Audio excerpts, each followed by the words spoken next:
இப்போ நாம கர்த்தருடைய வார்த்தைகளை நாம் கேட்க போகிறோம். நம்ம போன வாரம் படித்த அதே பகுதியிலிருந்து நாம் என்ன பண்ண போலாம், வேத வசனங்களை நாம் தொடர்ந்து பார்க்க போகிறோம். போன வாரத்தில் நம்ம என்ன பார்த்தோம் அப்படின்னா, விக்கிரகங்களுக்கு படைக்கப்பட்டவைகளை புசிக்கலாமா கூடாதா என்று கொரிந்து பட்டணத்தில் இருந்த மக்களுக்கு வந்த கேள்விக்கு அப்போஸ்தலனாகிய பவுல் என்ன பண்ணுகிறார், பதில் கொடுக்கிறார். அதை தான் நாம் போன வாரத்தில் பார்த்தோம்.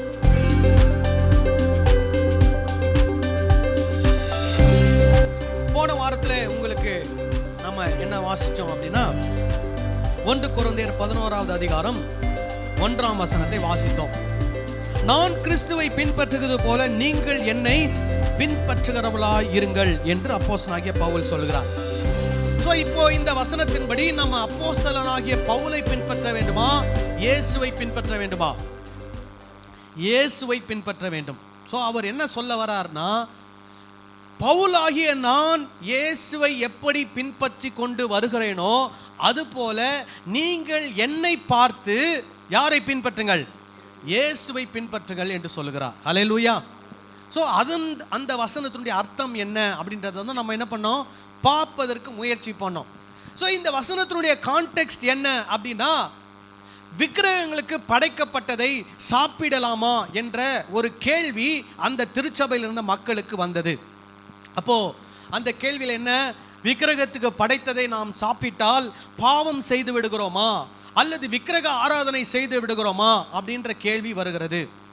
ஸோ அந்த கேள்விக்கு பவுல் என்ன பண்ணுகிறார், பதில் சொல்லுகிறார். அவர் என்ன சொல்றாரு, நீங்கள் விக்கிரகத்துக்கு படைத்ததை சாப்பிடுவது என்ன இல்லை, பாவம் இல்லை என்று சொல்லுகிறார்.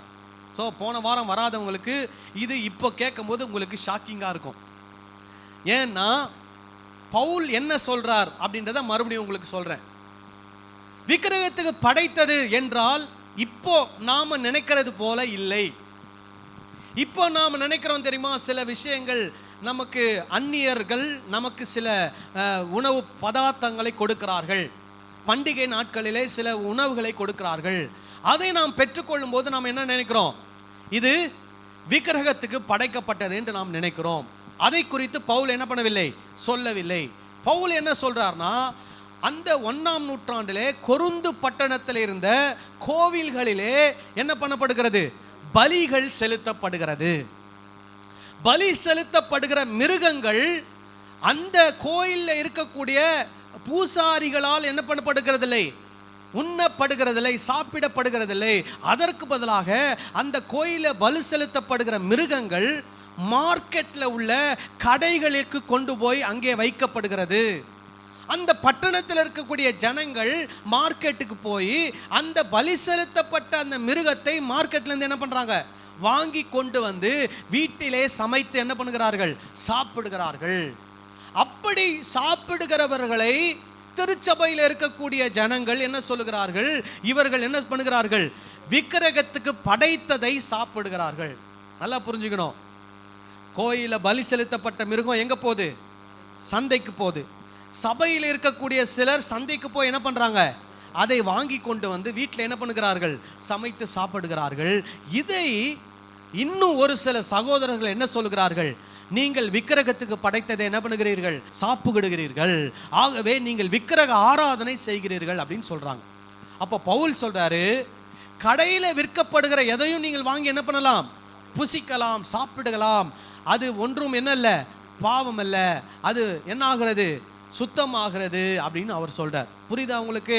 அப்போ நீங்க கடையில வாங்குறத நீங்க சாப்பிட்றதுனால நீங்க என்ன ஆகிறது இல்லை, விக்கிரக ஆராதனைக்காரராக மாறுகிறதில்லை. ஆகவே அது என்ன இல்லை, பாவம் இல்லை என்று அவர்களுக்கு என்ன பண்ணுகிறார், சொல்லுகிறார். விளங்குதான் நான் சொல்றது? இப்போ நம்ம போய் கடையில எல்லாம் வாங்குறோம், கடையில என்ன பண்றாங்க, அண்ணாச்சி கடையில ஒரு மற்ற மதத்தை சேர்ந்தவர்கள் என்ன பண்றாங்க, அவங்களுடைய வழிபாடுகளை செய்து விட்டு தான் என்ன பண்றாங்க, கடையை திறக்கிறாங்க. கடையை மூடும் போதும் அதை தான் என்ன பண்றாங்க, செய்யறாங்க.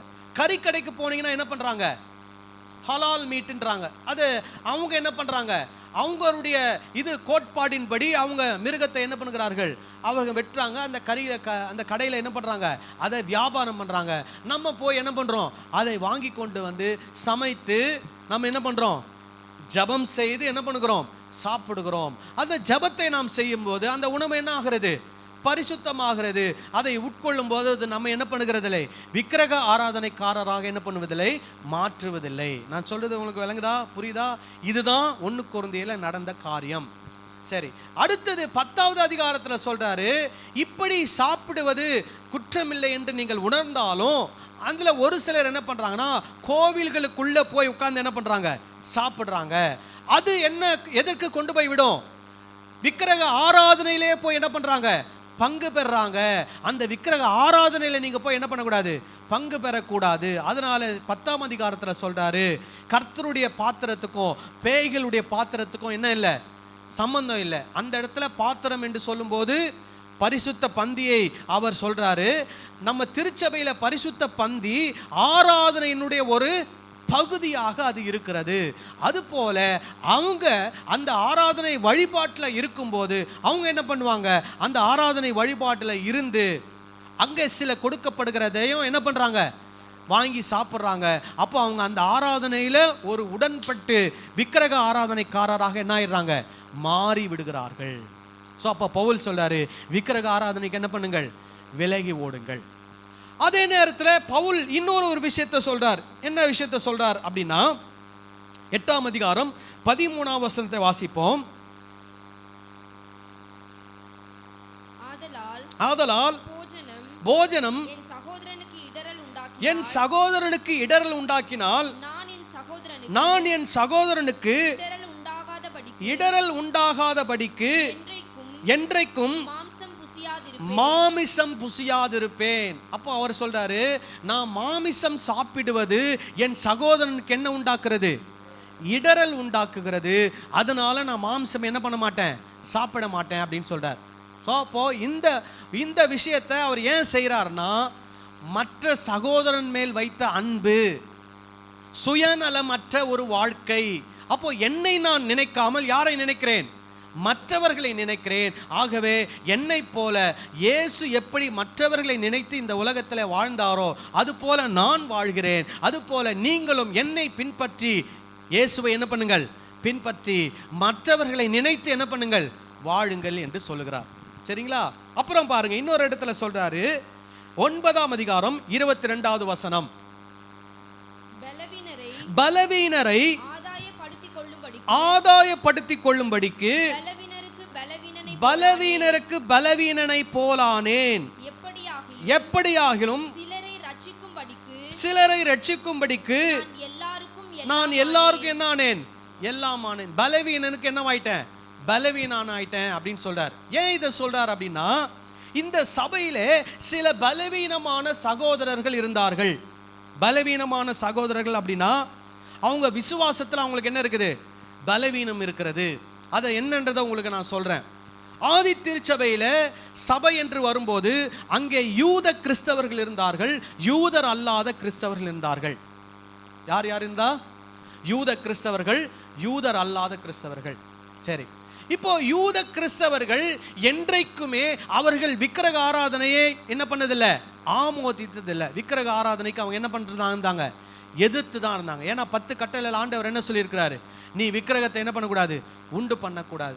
ஆனால் சிலையை அவங்க ஒரு நாள் என்ன பண்ண மாட்டாங்க, வழிபட மாட்டாங்க.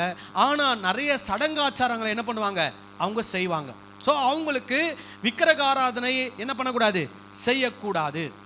அப்போ கிரேக்க அந்த கலாச்சாரத்திலேருந்து யூதர்கள் அல்லாதவங்க கிறிஸ்தவங்களாக வந்திருக்கிறாங்க. அவங்க எங்கேருந்து வராங்க, விக்கிரக ஆராதனையிலேருந்து வராங்க. அந்த கிரேக்க பட்டணத்தில் அல்லது கொருந்து பட்டணத்தில் இருந்த விக்கிரக கோயிலில் ஒரு காலத்தில் இவங்க என்னவா இருந்தவங்க, பக்தர்களாக இருந்தவங்க. இன்னைக்கு இயேசு கிறிஸ்துவை என்ன பண்ணியிருக்கிறாங்க, ஏற்றுக்கொண்டு திருச்சபையில் ஒரு அங்கமாக என்ன பண்ணுகிறார்கள், இருக்கிறார்கள். இப்போ பவுல் இவங்க கிட்ட தான் என்ன பண்ணிட்டு இருக்காரு, பேசிக்கிட்டு இருக்கிறார். இப்போ இந்த பிரச்சனை ஏதோ இந்த சபையில் மட்டும் நடந்த ஒரு பிரச்சனை கிடையாது. இந்த பிரச்சனை 1ஆம் நூற்றாண்டில் இருந்த எல்லா சபைகளிலும் இருந்த ஒரு பிரச்சனை. நல்லா கவனிக்கணும். விக்கிரக ஆராதனை பிடிக்காத ஒரு கூட்டம், விக்கிரக ஆராதனையிலேருந்து வந்த ஒரு கூட்டம். அப்போ இவங்களுடைய பிரச்சனை ஒரு சபையில் மட்டும் இல்லை, கிறிஸ்தவத்தில் அந்த 1ஆம் நூற்றாண்டிலிருந்து எல்லா சபையிலும் இந்த பிரச்சனை இருந்தது. இதை குறித்து எங்க இருக்குது அப்படின்னா அப்போஸ்தலர் நடபடிகளில் இருக்கிறது. அப்போஸ்தலர் நடபடிகளை எடுத்துக்கொள்வோம். அப்போஸ்தலர் நடபடிகள் 15வது அதிகாரம் 1-2 வசனங்களை வாசிங்க. கொஞ்சம் வேகமாக போகிறோம், ஏன்னா கம்யூனியன் இருக்குது. எல்லாரும் கொஞ்சம் கவனமாக ஃபாலோ பண்ணுங்க. சிலர் யூதேயாவிலிருந்து வந்து நீங்கள் மோசேயினுடைய முறைமையின்படியே எங்க வந்திருக்கிறாங்கன்னா அந்தியோகியா பட்டணத்துக்கு வந்திருக்கிறாங்க. அந்தியோகியா பட்டணத்துக்கு வந்திருக்கிறாங்கன்றத 13வது அதிகாரம் 14வது அதிகாரத்தை பார்த்தா உங்களுக்கு தெரியும். சரி, இவங்க எங்கேருந்து வந்திருக்கிறாங்க? யூதேயாவிலிருந்து வந்து என்ன சொல்றாங்களா, நீங்கள் மோசேயினுடைய முறைமையின்படியே விருத்த சேதனம் அடையாவிட்டால் ரட்சிக்கப்பட மாட்டீர்கள் என்று. என்ன ஆயிடுச்சு?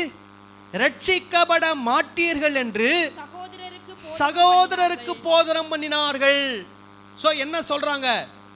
சபையில ஏற்கனவே ரட்சிக்கப்பட்டுட்டாங்க. ரட்சிக்கப்பட்டவங்க கிட்ட வந்து என்ன சொல்றாங்க? நீங்க என்ன பண்ணணும்? விருத்த சேதனம் பண்ணணும். எந்த முறைமையின்படி? மோசே யூத முறைமையின்படி நீங்க என்ன பண்ண வேண்டும்? விருத்த சேதனம் பண்ண வேண்டும். விருத்த சேதனம் பண்ணாவிட்டால் உங்களுடைய ரட்சிப்பு என்ன அடையாது? முழுமை அடையாது. இங்க ரட்சிக்கப்பட மாட்டீர்கள் அப்படின்னா என்ன அர்த்தம்னா, இவங்க ரட்சிக்கப்பட்டவங்க தான், ஆனா ரட்சிப்பு என்ன ஆகாது? முழுமை பெறாது அப்படின்ற அர்த்தத்துல சொல்றாங்க. அப்புறம் அதனாலே அவர்களுக்கும் பவுல் பர்னபா என்பவர்களுக்கும் சோ அவர்களுக்கும் பவுல் பர்னபா என்பவர்களுக்கும் மிகுந்த வாக்குவாதம் தர்க்கமும் உண்டான போது அந்த விஷயத்தின் நிமித்தம் பவுலும் பர்னபாவும் அவர்களை சேர்ந்த வேறு சிலரும் எருசலேமில் இருக்கிற அப்போஸ்தலரிடத்திற்கும் மூப்பரிடத்திற்கும் போக வேண்டும் என்று தீர்மானித்தார்கள். யார் யாரு? அப்போஸ்தலர் பர்னபா. ஏன்னா அப்போஸ்தலர் பவுலையும் பர்னபாவையும் ஆண்டவர் என்ன பண்றாரு? வேறு பிரிக்கிறார். வேறு பிரித்து அவர்களை புறஜாதிகளுக்கு ஊழியம் செய்யும்படி ஆண்டவர் என்ன பண்ணுகிறார்? அவர்களை அனுப்புகிறார். அப்போ அப்போஸ்தலனாகிய பவுலும் பர்னபாவும் என்ன பண்றாங்க? புறஜாதிகள் மத்தியிலே ஊழியம் செய்து சபைகளை உருவாக்கி கொண்டிருக்கிறார்கள். அந்த சபையை யார் வந்து குழப்பறா? யூதேயாவிலிருந்து வந்திருக்கிற சில யூதர்கள் வந்து என்ன பண்ணிக்கிட்டு இருக்கிறாங்க? குழப்பி கொண்டிருக்கிறார்கள். தொடர்ந்து வாசிக்கலாம் 4-6. அவர்கள் எருசலேமுக்கு வந்து சபையாராலும் அப்போஸ்தலராலும் மூப்பராலும் ஏற்றுக்கொள்ளப்பட்ட போது தேவன் தங்களை கொண்டு செய்தவைகளை எல்லாம் அறிவித்தார்கள். அப்பொழுது பரிசேய சமயத்தாரில் விசுவாசிகளான சிலர் எழுந்து பரிசேய சமுதாயத்தாரில் பரிசேயர்கள், இப்ப பவுலும் ஒரு பரிசேயன் தான். அப்ப பரிசேய சமுதாயத்தை சேர்ந்த ஒரு சிலர் என்ன பண்ணாங்களாம்? விசுவாசிகளான சிலர் எழுந்து அவர்களை விருத்த சேதனம் பண்ணுகிறதும் மோசேயின் நியாயப்பிரமாணத்தை கைக்கொள்ளும்படி அவர்களுக்கு கற்பிக்கிறதும் அவசியம் அப்படின்றாங்க. அப்போ புறஜாதியான கிறிஸ்தவர்களுக்கு என்ன கற்பிக்கணும்? மோசேயினுடைய நியாயப்பிரமாணத்தை என்ன பண்ணணும்? கற்பித்து அதை கைக்கொள்ள சொல்ல வேண்டும். அது மட்டுமல்ல, என்ன பண்ணணும்? விருத்த சேதனம் பண்ணணும். அப்போ இந்த ஆக்சுவலாக இந்த நியாயப்பிரமாணத்தை கற்றுக் கொடுக்கணும்னால என்ன அதில் வருதுன்னா, விருத்த சேதனம் பண்ணுவதை அவர்களுக்கு என்ன பண்ண வேண்டும்? கற்றுக் கொடுக்க வேண்டும் என்று யார் சொல்லுகிறா? சில பரிசேயர் என்ன பண்ணுகிறார்கள்? சொல்லுகிறார்கள். 10-11 வாசிங்க. இப்படி இருக்க நம்முடைய பிதாக்களாலும் நம்மாலும் சுமக்க கூடாதிருந்த நுகத்தடியை சீஷர் கழுத்தின் மேல் சுமத்துவதினால் நீங்கள் தேவனை சோதிப்பானே. சரி, அங்க பவுலும் பர்னபாவும் போய் அங்க உட்கார்ந்து பேசிட்டு என்ன ஒரு முடிவுக்கு வராங்க? என்ன முடிவுக்கு வராங்க? நம்முடைய பிதாக்களாலும் நம்மாலும் சுமக்க கூடார்ந்த நுகத்தடியை சீஷர் கழுத்தின் மேல் சுமத்துவதினால் நீங்கள் தேவனை சோதிப்பானேன். இப்ப புரியுதா? இயேசு சொன்னார், வருத்தப்பட்டு பாரம் சுமக்கிறவர்களே நீங்கள் எல்லாரும் என்னிடத்தில் வாருங்கள். அந்த பாரம்னா என்ன? இதுதான். என்னது? நம்முடைய பிதாக்களாலும் நம்மாலும் சுமக்க கூடாதிருந்த நுகத்தடியை சீஷர் கழுத்தின் மேல் என்ன பண்ணக்கூடாது? நாம சுமத்தக்கூடாது அப்படின்னு அந்த கூட்டத்தில் என்ன பண்றாங்க? ஒரு முடிவெடுக்கிறாங்க. அப்புறம் 11 கர்த்தராகிய இயேசு கிறிஸ்துவின் கிருபையினாலே அவர்கள் ரட்சிக்கப்படுகிறது எப்படியோ அப்படியே நாமும் ரட்சிக்கப்படுவோம் என்று நம்பி இருக்கிறோமே என்றான். சரி, அங்கே நிறைய காரியங்கள் எங்க இருக்குது? நடக்கிறது. அப்புறம் 22-29 வாசிங்க. அப்பொழுது தங்களில் சிலரை தெரிந்து கொண்டு பவுலோடும் பர்னபாவோடும் அந்தியோக்கியாவுக்கு அனுப்புகிறது அப்போஸ்தலருக்கும் மூப்பருக்கும் சபையார் எல்லாருக்கும் நலமாக கண்டது. அப்போ நீங்க இங்க இது எங்க நடக்குது? யூதேயாவில எருசலேமில் நடக்குது. அவங்க என்ன பண்றாங்களாம்? அந்த சபையிலிருந்து சிலரை தெரிந்து கொண்டு பவுலோடும் பர்னபாவோடும் எங்க அனுப்ப போறாங்க? அந்தியோகியாவுக்கு அனுப்ப போறாங்க. ஏன்னா இப்போ எங்க நடந்தது இந்த பிரச்சனை? அந்தியோகியாவிலே நடந்தது. பவுலும் பர்னபா எங்க வந்திருக்கிறாங்க? யூதேயா எருசலேமுக்கு வந்திருக்கிறாங்க. இங்க இருந்து சபை என்ன பண்ணுகிறது? ஒரு சிலரை அங்கே அனுப்புகிறது. அவர்கள் யார் என்றால், சகோதரரில் விசேஷித்தவர்களாகிய பர்சபா என்று மறுபேர் கொண்ட யூதாவும் சீலாவுமே. இவர்கள் கையில் அவர்கள் எழுதி கொடுத்து அனுப்பின நிருபமாவது. சோ இவங்க கையில என்ன பண்றாங்க? அந்த எருசலேம்ல இருக்கிறவங்க ஒரு நிருபத்தை என்ன பண்றாங்க? எழுதி கொடுத்து அனுப்புறாங்க. அதுல என்ன போட்டிருக்குது பாருங்க.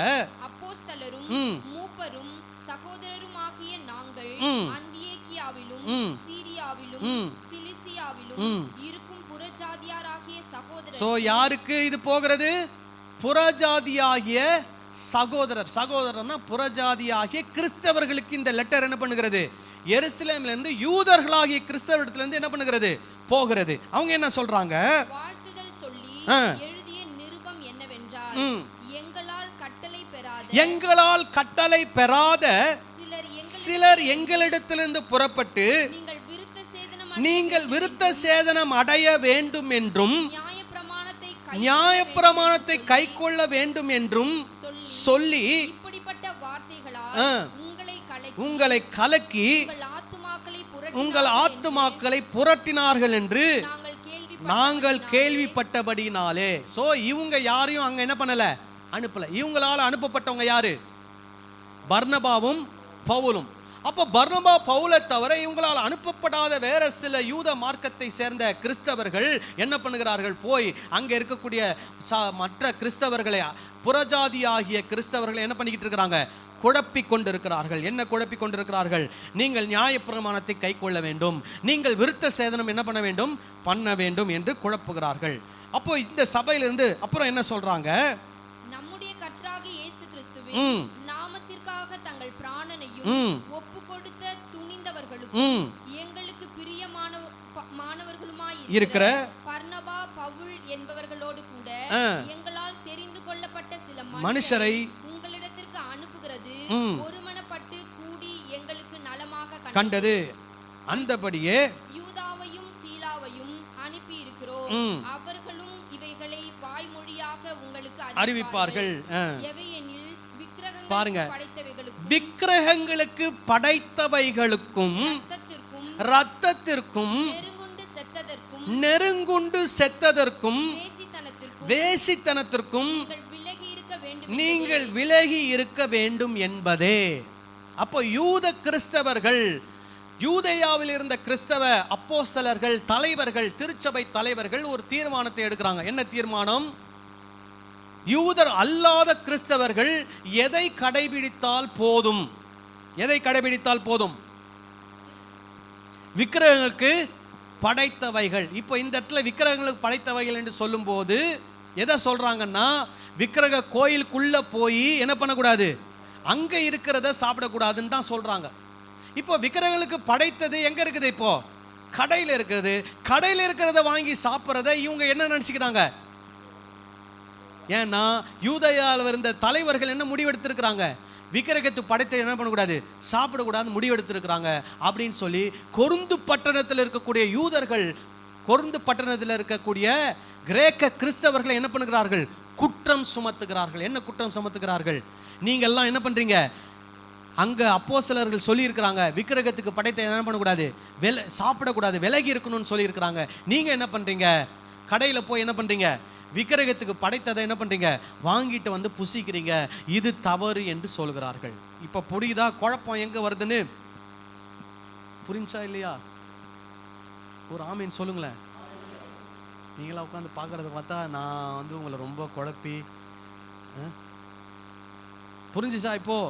ஸோ எருசலேம்ல முடிவெடுக்கிறாங்க. என்ன முடிவெடுக்கிறாங்க? இந்த யூதர் அல்லாத கிறிஸ்தவங்க 4 விஷயத்தை செய்யக்கூடாது. ஒன்று என்ன? விக்கிரகத்துக்கு படைத்தவைகளுக்கு அவங்க என்ன பண்ணணும்? விலகி இருக்கணும்.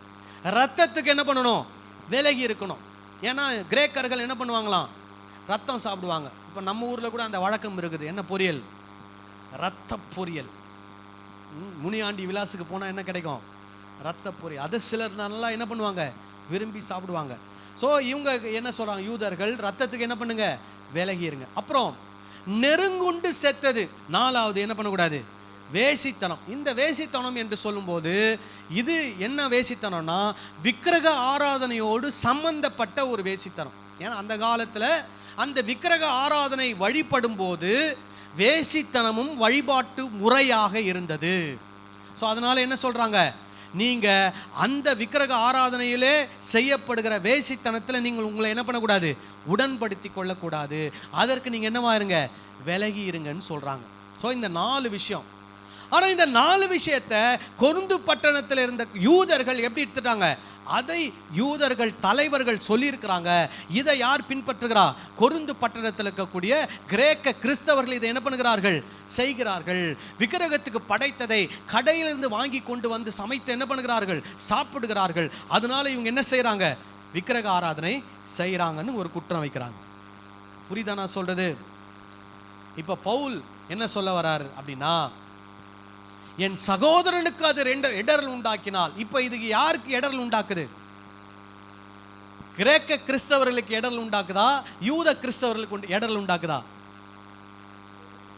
யூத கிறிஸ்தவர்களுக்கு என்ன உண்டாக்குது, இடரல் உண்டாக்கு. என்ன இடரல், நாங்க விக்கிரக ஆராதனையே பண்ணதில்லை, அவங்க விக்கிரக ஆராதனையிலிருந்து என்ன பண்றாங்க, வர்றாங்க.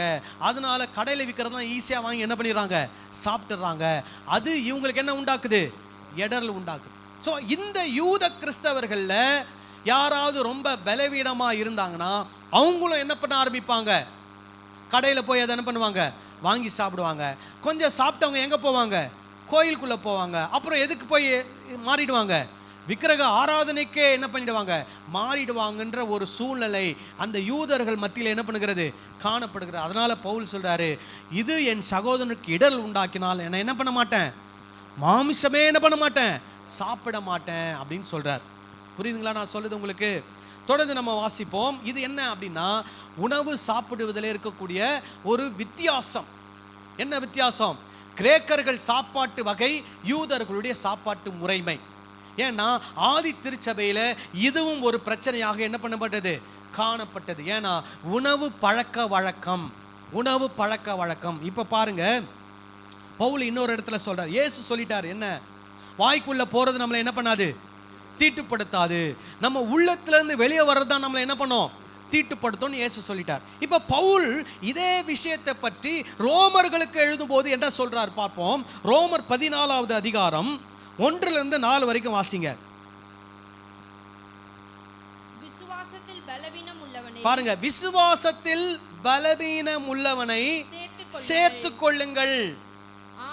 ஆனாலும் அவனுடைய மன ஐயங்களை குற்றமாய் நிர்ணயிக்காமல் இருங்கள். அப்ப பலவீனமான சகோதரன், விசுவாசத்தில் அவர் பலவீனன், அவர் இயேசுவை நம்புறாரு. ஆனா அந்த நம்பிக்கையில வரும்போது சில காரியங்களை செய்வதில் அவர் என்னவா இருக்கிறாரு, பலவீனமா இருக்கிறாரு. அந்த காரியங்களை பார்க்கும்போது இயேசு கிறிஸ்துவை உறுதியாய் பின்பற்றுவதில் என்ன வரும், தடுமாற்றம் வரும். அதனால அவர் விசுவாசத்தில் எப்படி இருக்கிறாரா, பலவீனமா இருக்கிறாரு. அப்படிப்பட்டவர்களுடைய அவளை என்ன பண்ணுங்கள், சேர்த்து கொள்ளுங்கள். அவருடைய மன ஐயங்களை குற்றமா என்ன பண்ணாதீங்க, எண்ணாதிருங்கள். ஸோ அவங்க மன ஐயம்னா என்ன, ஐயம்னா சந்தேகம். அவருடைய மனதில் தோன்றக்கூடிய சந்தேகங்களை நீங்கள் குற்றமாக என்ன பண்ணாதீங்க, எண்ணாதீங்கன்றார். என்ன என்ன சந்தேகம் அவங்க மனதில் வந்தது, அடுத்த வசனம் வாசிப்போம். ஒருவன் எந்த பதார்த்தத்தையும் புசிக்கலாம் என்று நம்புகிறான். அப்ப பாருங்க, அந்த சபையில, ரோம சபையில ஒரு சகோதரன் என்ன நம்புறாரு, எந்த பதார்த்தத்தையும் என்ன பண்ணலாம், சாப்பிடலாம் அவர் நம்புறாரு. பலவீனனோ, அப்போ மரக்கறிகளை மாத்திரம் புசிக்கிறான்.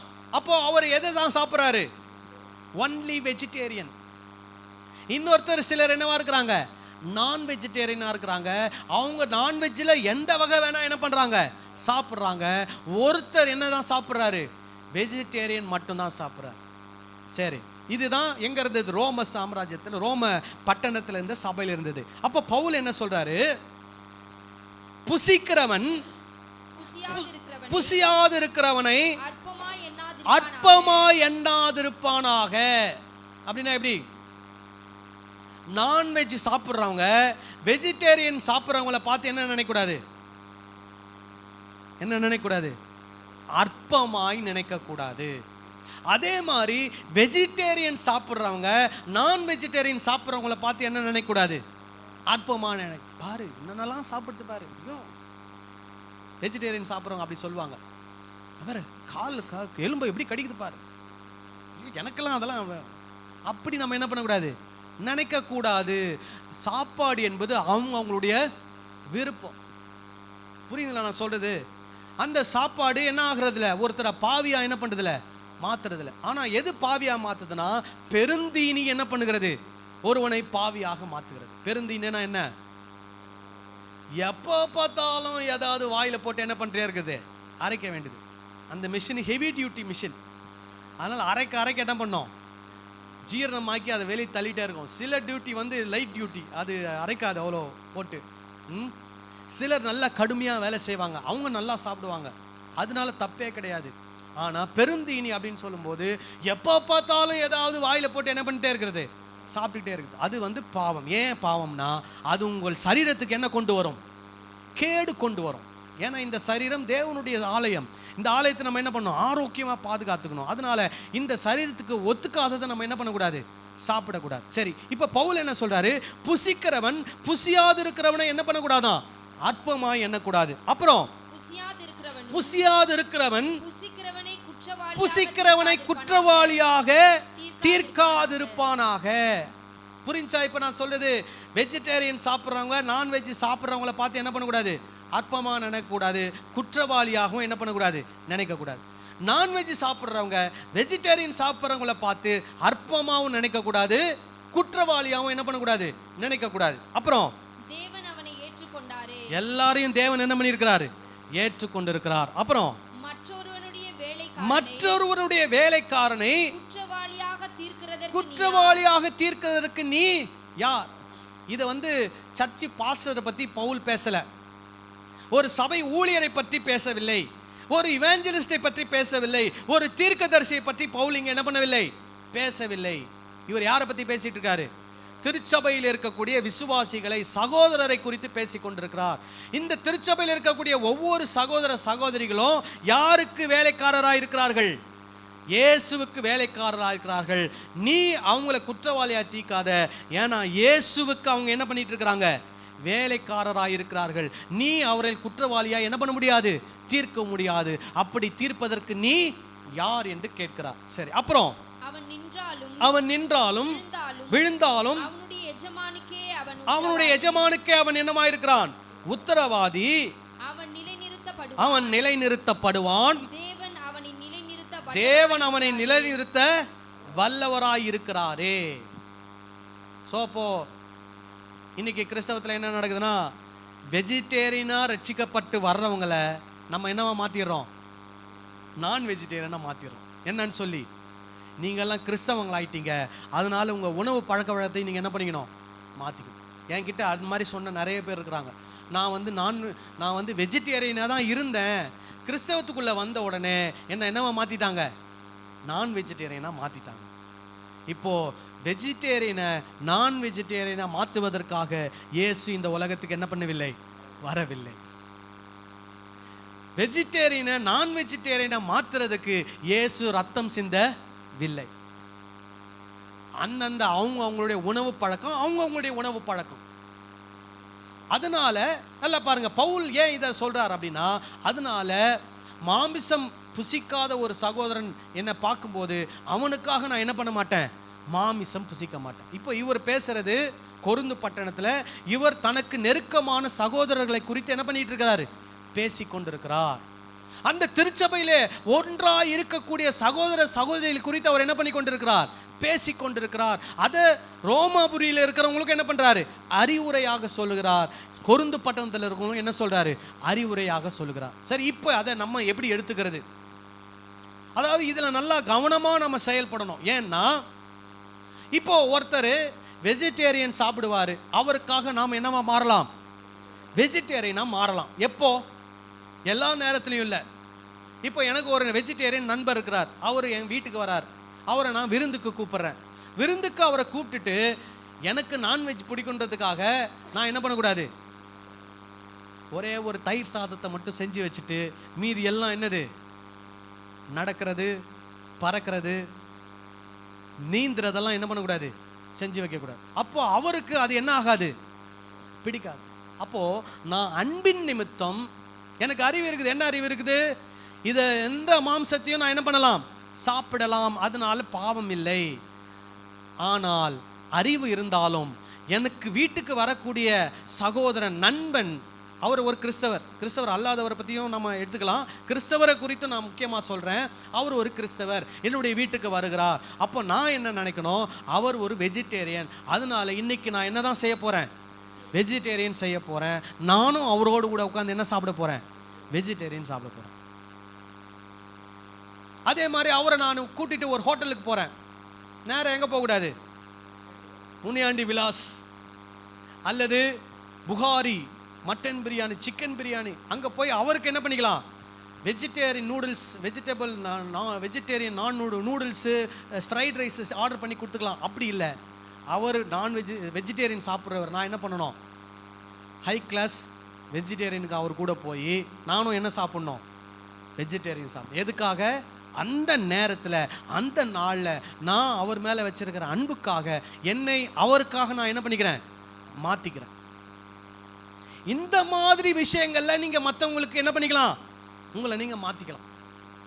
சரி, இப்போ உங்களுடைய நண்பர் ஒரு குடிகாரர், நான் என்ன பண்ணுறேன், அவருக்காக நான் டாஸ்மாக்கு போய் 2 ஆஃப் வாங்கி நானும் அவரும் உட்காந்து என்ன பண்ண போகிறோம், ஏன்னா அவரும் சபைக்கு போகிறவர், நானும் எங்கே போகிறேன், சபைக்கு போகிறேன். நாங்கள் 2 பேரும் கிறிஸ்துவுக்குள்ளே எப்படி இருக்கிறோம், அன்பாக இருக்கிறோம், ஐக்கியமாக இருக்கிறோம்னு அந்த தப்பை என்ன பண்ணக்கூடாது, பண்ணுங்க. புரியுதா நான் சொல்லுது உங்களுக்கு?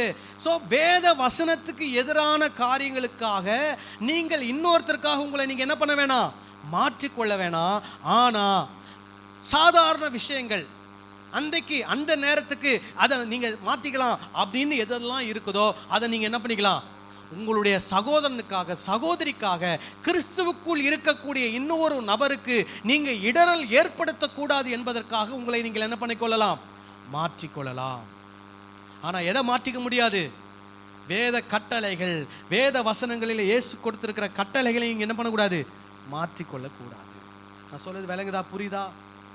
ஸோ அதை தான் பவுல் என்ன பண்ணுகிறார், இங்கே சொல்ல வருகிறார். சரி, இந்த இடத்துல கலாத்தியர்ல இதை பற்றி மறுபடியும் பவுல் என்ன பண்ணுறாரு, பேசுகிறார். ஸோ இந்த அப்போஸ்தலர் 15ஆம் அதிகாரத்தில் என்ன பேசினார் என்பதை நாம் பார்த்தோம். அதுக்கு ஆதாரமாக 13ஆம் அதிகாரம் 14ஆம் அதிகாரத்தையும் நம்ம சேர்த்து வாசித்துருவோம். 13ஆம் அதிகாரம் 1ஆம் வசனத்தை வாசிங்க. அந்தியோகியா பட்டணத்தில் உள்ள சபையிலே பர்னபாவும் நீகர் எனப்பட்ட சிமியோனும் சிரேனே ஊரானாகிய லூகியும் கார்பங்கு தேசாதிபதியாகிய ஏரோதுடனே கூட வளர்க்கப்பட்ட மனாயினும் சவுலும் தீர்க்கதரிசிகளாயும் போதகர்களாயும் இருந்தார்கள். ஸோ அந்தியோகியா பட்டணத்தில் இவங்கெல்லாம் என்ன பண்ணிட்டு இருக்கிறாங்க, ஊழியம் செய்து கொண்டு சபை தலைவர்களாக என்ன பண்ணி கொண்டிருக்கிறார்கள், செயல்பட்டு கொண்டிருக்கிறார்கள். அங்கே தான் என்ன நடக்குது, 14ஆம் அதிகாரம் 25லேருந்து 28 மறுபடியும் வாசிங்க. அங்கே அவங்க இருந்தது பெர்கே ஊரில் வசனத்தை பிரசங்கித்து அத்தலியா பட்டணத்திற்கு போனார்கள். அங்கே கப்பல் ஏறி தாங்கள் நிறைவேற்றின கிரியைக்காக தேவனுடைய கிருபைக்கு ஒப்புவிக்கப்பட்டு புறப்பட்டு அந்தியோகியாவுக்கு வந்தார்கள். அவர்கள் அங்கே சேர்ந்த பொழுது சபையை கூடிவர செய்து தேவன் தங்களை கொண்டு செய்தவைகளையும் அவர் புறஜாதிகளுக்கு விசுவாசத்தின் கதவை திறந்ததையும் அறிவித்து அங்கே சீஷருடனே கூட அநேக நாள் சஞ்சரித்திருந்தார்கள். இதுக்கப்புறம் தான் நம்ம எதை வாசிக்கிறோம், 15ஆம் அதிகாரம் 1ஆம் வசனத்தை வாசிக்கிறோம். சிலர் யூதேயாவிலிருந்து வந்து நீங்கள் மோசேயினுடைய முறைமையின்படியே விருத்த சேதனம் அடையாவிட்டால் ரட்சிக்கப்பட மாட்டீர்கள் என்று சகோதரருக்கு என்ன பண்ணினார்கள், போதகம் பண்ணினார்கள். ஸோ என்ன பண்ணுறாங்க, ஒழுங்காக போய்கிட்டு இருந்த சபையை வந்து என்ன பண்ணுறாங்க, குழப்புறாங்க. ஸோ என்னென்னலாம் காரியங்கள் சொல்லி குழப்புறாங்க ஆதி திருச்சபையில்னா 3 காரியங்கள். ஒன்று, விருத்த சேதனம் பண்ண வேண்டும். 2வது, ஓய்வு நாளை என்ன பண்ண வேண்டும், அனுசரிக்க வேண்டும். யூதர்கள் பின்பற்றக்கூடிய சில முக்கியமான நாட்கள், வருடங்கள், காலங்கள், பிறப்புகள் அவைகளை என்ன பண்ண வேண்டும், அனுசரிக்க வேண்டும். 3வது, உணவு பழக்க வழக்கங்களை என்ன பண்ண வேண்டும், பின்பற்ற வேண்டும். ஆனால் அப்போஸ்தலர், எருசலேமில் இருந்த அப்போஸ்தலர் தலைவர்கள் அவங்க என்ன கட்டளை கொடுத்தாங்க, 4 விஷயத்தை செய்யக்கூடாதுன்னு சொன்னாங்க. என்ன சொன்னாங்க? விக்கிரகத்துக்கு படைத்தது, ரத்தம், அப்புறம் நெருங்குண்டு செத்தது, அப்புறம் வேசித்தனத்துக்கு என்ன பண்ணுங்க, விலங்குங்கன்னு தான் சொன்னாங்களே தவிர நீங்க ஓய்வு நாளை பின்பற்றுங்க, விருத்த சேதனம் பண்ணுங்க, உணவு பழக்க வழக்கத்தை என்ன பண்ணுங்க, யூத முறைமையின்படி பின்பற்றுங்கன்னு சொல்லி என்ன பண்ணல, கட்டளை கொடுக்கல. ஆனா அந்த கட்டளைகளை வேறு சிலர் என்ன பண்ணார்கள், கொண்டு வந்து திணித்தார்கள். இந்த ஒரு சம்பவத்தை பற்றி கலாத்தியர்ல எழுதி வச்சிருக்கிறார் பவுல். என்ன எழுதி வச்சிருக்கிறாரு? இந்த உணவு சாப்பிடுற விஷயத்தை பத்தி கலாத்தியர் 2ஆம் அதிகாரம் 11ஆம் வசனத்திலிருந்து வாசிப்போம். மேலும் பேதுரு அந்தியோகியாவுக்கு வந்த சோ பேதுரு எங்க வராரு? அந்தியோகியாவுக்கு வராரு. அவன் மேல் குற்றம் சுமத்தினதினால் நான் முகமுகமாய் அவனோடே எதிர்த்தேன். சோ பேதுரு மேல என்ன வந்ததாம்? குற்றம் சுமந்ததினால். பேதுரு மேல என்ன வருது? ஒரு குற்றம் சுமத்தப்படுகிறது. கலாத்து சபையில இருந்த மக்கள் என்ன பண்றாங்க, பேதுரு மேல ஒரு குற்றம் வைக்கிறாங்க. அந்த குற்றம் வைத்ததனால் பவுல் என்ன பண்ணுகிறாராம், பேதுருவை முகமுகமா என்ன பண்ணுகிறார், எதிர்க்கிறார். ஏன் இதை சொல்றேன்னு நல்லா கவனிக்கணும். ஏன்னா கொரிந்து பட்டணத்துல பவுல் அதை சொல்றாரு, ரோமருக்கு சொல்றாரு, இப்ப பேதுரு கிட்ட என்ன பண்றாரு, எதிர்க்கிறார். என்ன விஷயத்துல எதிர்க்கிறார் பார்க்கலாம். எப்படியெனில் யாக்கோபினிடத்தில் இருந்து சிலர் வருகிறதற்கு முன்னே அவன் புறஜாதியாருடனே சாப்பிட்டான். சோ பேதுரு என்ன பண்றாராம், யாக்கோபு கிட்ட இருந்து ஒரு சிலர் வர்றதுக்கு முன்னாடி யார் கூட உட்கார்ந்து சாப்பிட்டார், புறஜாதியாரோடு உட்கார்ந்து சாப்பிட்டார். ஏன்னா பொதுவா யூதர்கள் புறஜாதியாரோடு உட்கார்ந்து என்ன பண்ண மாட்டாங்க, சாப்பிட மாட்டாங்க. ஆனா பேதுரு இப்போ புதிய ஏற்பாட்டு காலங்களில் ஆதி திருச்சபை ஆரம்பமான சூழ்நிலையில பேதுரு மூலமா கொர்நேலியு வீட்டில் நடந்த ஒரு சம்பவத்தை பேதுரு தன்னுடைய வாழ்க்கையில் அனுபவித்ததன் மூலமாக அவருடைய மனம் என்ன ஆகுது, மாறுகிறது. அதனால இப்போ என்ன பண்றாரு, யாக்கோபு கிட்ட இருந்து ஆளு வர்ற வரைக்கும் யார்கிட்ட உட்காந்து சாப்பிட்றாரு, புறஜாதிகள் கூட உட்காந்து சாப்பிட்றாரு. அப்புறம் அவர்கள் வந்த போதோ யாருக்கு, விருத்த சேதனம் உள்ளவர்களுக்கு பயந்து விலகி பிரிந்தான். தகார்னு என்ன பண்ணிட்டாரு, சாப்பாட்டை விட்டு என்ன பண்ணிட்டாரு, எணிச்சிட்டார். யார் வந்துட்டா, யாக்கோபு கிட்ட இருந்து விருத்த சேதனம் பண்ண முடியல யூத கிறிஸ்தவர்கள் வந்துட்டாங்கன்னு சொல்லி டக்குன்னு பயந்து என்ன பண்ணிட்டாரு, எந்திரிச்சிட்டாரு. அப்புறம் மற்ற யூதரும் அவனோட கூட மாயம் பண்ணினார்கள். அவர்களுடைய மாயத்தினாலே பர்னபாவும் இழுப்புண்டான். இப்படி அவர்கள் சுவிசேஷத்தின் சத்தியத்திற்கேற்றபடி சரியாய் நடவாததை நான் கண்டபோது, சோ சுவிசேஷத்தின் சத்தியத்திற்கு ஏற்றபடி அவங்க என்ன பண்ணலையா, சரியாக நடவாததை நான் கண்டபோது எல்லாருக்கும் முன்பாக நான் பேதுருவை நோக்கி சொன்னது என்னவென்றால், யூதனாய் இருக்கிற நீ யூதர் முறைமையை நடவாமல் புறஜாதியார் முறைமையாக நடந்து கொண்டிருக்க, புறஜாதியாரை யூதர் முறைமையாக நடக்கும்படி நீர் எப்படி கட்டாயம் பண்ணலாம்? சோ என்ன சொல்றாரு, நீர் யூதராயிருக்க நீர் யூத முறைமையாக நடவாமல் புறஜாதியர் முறைமையாக நடந்து கொண்டிருக்க. அப்போ இப்போ கொஞ்ச நேரத்துக்கு முன்னாடி என்னவா மாறிட்டாரு, புறஜாதியார் போல மாறிட்டு அவங்க கூட உட்கார்ந்து என்ன பண்றாரு, சாப்பிட்டவர் இப்போ என்ன ஆகிட்டாராம், நீர் யூத முறைமையாக நடவாமல் புறஜாதியார் முறைமையாக நடந்து கொண்டிருக்க, புறஜாதியாரை யூதர் முறைமையாக நடக்கும்படி நீர் எப்படி கட்டாயம் பண்ணலாம்? ஸோ அவர் என்ன பண்றாரு, நீங்களாம் யாரை மாறி மாறுங்க, யூதனை மாறி மாறுங்கன்னு என்ன பண்றாராம், கட்டாயம் பண்றார். அப்புறம் புறஜாதியாரில் பிறந்த பாவிகளாயிராமல் சுபாவத்தின்படி யூதராயிருக்கிற நாமும் இயேசு கிறிஸ்துவை பற்றும் விசுவாசத்தினாலே அன்றி நியாய பிரமாணத்தின் கிரியைகளினாலே மனுஷன் நீதிமானாக்கப்படுவதில்லை என்று அறிந்து, நியாய பிரமாணத்தின் கிரியைகளின் நாளல்ல கிறிஸ்துவை பற்றும் விசுவாசத்தினாலே நீதிமான்களாக்கப்படும்படிக்கு கிறிஸ்து இயேசுவின் மேல் விசுவாசிகளானோம். நியாய பிரமாணத்தின் கிரியைகளினாலே எந்த மனுஷனும் நீதிமானாக்கப்படுவதில்லையே. சோ பவுல் நியாய பிரமாணத்தின் கிரியைகள் என்று சொல்லும்போது எதை பற்றி சொல்லுகிறார்? ஆதி திருச்சபையில் இருந்த 3 விஷயத்தை பற்றி சொல்லியிருக்கிறேன். என்னன்னு, விருத்த சேதனம் பண்ணுவது, ஓய்வு நாளை அனுசரிப்பது, உணவு பழக்க வழக்கம், யூத முறையின்படி என்ன பண்ணுவது, உணவுகளை சாப்பிடுவது. அப்போ இங்க என்ன சொல்றாரு, புறஜாதி ஆனாலும் சரி யூதர்களானாலும் சரி இயேசு கிறிஸ்துவை விசுவாசிப்பதனால் தான் நாம் என்ன ஆகிறோம், நீதிமான்கள் ஆகிறோமே தவிர இந்த நியாயப்பிரமாண கிரியைகளை செய்கிறதுனால நம்ம என்ன ஆகிறதில்லை, நீதிமான்கள் ஆகிறதில்லை. அப்ப நியாயப்பிரமாணத்தின் கிரியைகள் என்று சொல்லும்போது என்ன சொல்ல வராரு? ஓய்வு நாளை அனுசரிப்பதின் மூலமாக, விருத்த சேதனம் பண்ணுகிறதின் மூலமாக, அல்லது உணவை சாப்பிடுவதன் மூலமாக நாம் என்ன ஆகிறதில்லை? நீதிமான்கள் ஆகிறதில்லை. இதை தான் சொல்றாரு. ஆனா நியாயப்பிரமாணத்தில் சொல்லப்பட்டிருக்கிற கட்டளைகளை நிறைவேற்றணுமா? நிறைவேற்றிதான் ஆகணும். ஏன்னா அது ஒருவனை என்ன மாற்றுகிறது? நீதி. ஏன்னா அதெல்லாம் நீதி நியாயத்திற்கான கட்டளைகள். இப்ப பவுல் சொல்றது எதை பத்தி சொல்றாரு? சடங்காச்சார முறைகளை பற்றி என்ன பண்ணுகிறார்? சொல்லுகிறார். விருத்த சேதனம் பண்ணுவது, ஓய்வு நாளை அனுசரிப்பது, உணவு பழக்க வழக்கம், இதெல்லாம் என்னது? யூதர்களுடைய முறைமைகள், கலாச்சாரத்தில் வரக்கூடிய பழக்க வழக்கங்கள், சடங்காச்சாரங்கள். அப்போ அதை பின்பற்றுவதனால் ஒருவன் என்ன ஆகிறதில்லை? நீதிமானாகிறதில்லை. இயேசுவை விசுவாசிப்பதன் மூலமாய் ஒருவன் என்ன ஆகிறான்? நீதிமானாகிறான் என்று பவுல் சொல்கிறார். புரியுதா நான் சொல்றது? அதனால தான் பவுல் சொல்றாரு, இந்த உணவுக்காக நான் என்ன பண்ணிக்கிறேன்? என்ன நான் மாத்திக்கிறேன். மாமிசம் சாப்பிடாதவனுக்கு நான் என்னவா மாறுறேன்? மாமிசம் சாப்பிடாதவனை போல மாறுகிறேன். மாமிசம் சாப்பிடுகிறவனுக்கு நான் என்னவா மாறுறேன்? மாமிசம் சாப்பிடுகிறவனை போல நான் என்ன பண்ணுகிறேன்? மாறுகிறேன். அதுதான் பவுல் எங்க சொல்றாரு? வாசிக்கலாமா? பவுல் சொல்றது 9ஆம் அதிகாரம் 22வது வசனம். பலவீனரை ஆதாயப்படுத்திக் கொள்ளும்படிக்கு பலவீனருக்கு பலவீனனை போலானேன். சிலரை ரட்சிக்கும்படிக்கு நான் எல்லாருக்கும் என்னவானேன்? எல்லாமானேன். அந்த நீங்க 8, 9, 10 1 கொரிந்தியர் 8ஆம் அதிகாரம் 9ஆம் அதிகாரம் 10ஆம் அதிகாரத்தை நீங்க வாசித்து பார்த்தீங்கன்னா என்னென்னலாம் தன்னை மாற்றிக்கொண்டார், எப்படிலாம் தன்னை மாற்றிக்கொண்டார் என்று பவுல் என்ன பண்ணுகிறார்? சொல்லுகிறார். எதற்காக?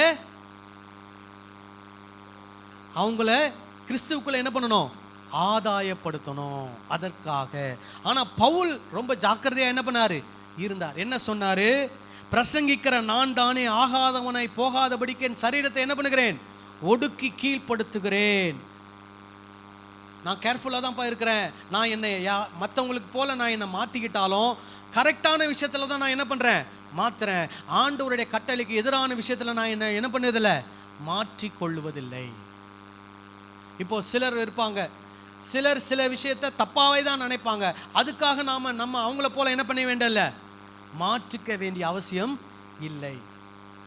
ஆனால் அன்பின் நிமித்தம் சில காரியங்களை நாம் என்ன பண்ணலாம்? அவர்களுக்காக சகித்து கொள்ளலாம், மாற்றிக்கொள்ளலாம். அதுலேயும் வேத வசனத்தோடு ஒத்து போகிற காரியங்கள், வேத கட்டளைக்கு எதிரான காரியங்களுக்கு நாம் என்ன பண்ணக்கூடாது? சகித்து கொண்டு ஒத்துக்கொண்டு என்ன பண்ணக்கூடாது? போகக்கூடாது. இல்லைங்க நான் சொல்றது? அப்போ பவுல் இயேசுவை என்ன பண்ணுகிறார்? பின்பற்றுகிறது போல நாம் யாரை பின்பற்ற வேண்டும்? இயேசு என்ன செய்தார்? பரலோகத்தின் மகிமையை விட்டு இந்த பூமிக்கு என்ன பண்ணார்? வந்தார். அடிமையின் ரூபம் எடுத்து என்னவா மாறினார்? மனுஷ சாயலாய் மாறினார். யாருக்காக? நமக்காக. மனுஷர்களாகிய நமக்காக இயேசு என்னவானார்? மனுஷனானார். புரியுதா? இதுதான் மற்றவங்களுக்காக நீங்க செய்யற தியாகம். அப்ப இயேசு நமக்காக மனுஷனானார். அது போல பவுல் என்ன பண்ணுகிறார்? பலவீனமான சகோதரனுக்காக இவர் என்னவானாரா? பலவீனனை போல மாறுகிறார். எதற்கென்றால் அவர்களை யாருக்குள்ள கொண்டு வரணும்? கிறிஸ்துவுக்குள்ள கொண்டு வரணும். நாமும் மற்றவர்களுக்காக சில காரியங்களை என்ன பண்ணலாம்? மாற்றிக்கொள்ளலாம். அது வேதத்தோடு என்ன பண்ண வேண்டும்? ஒத்துப்போம். சும்மா சிம்பிள் காரியங்களுக்காக என்ன பண்ணிக்கலாம்? மாற்றிக்கொள்ளலாம். வேத கட்டளைக்கு நாம் என்ன பண்ணக்கூடாது? நம்மை மாற்றிக்கொள்ளக்கூடாது. எல்லாரும் கண்களை மூடி நாம் ஜெபம் செய்யலாமா?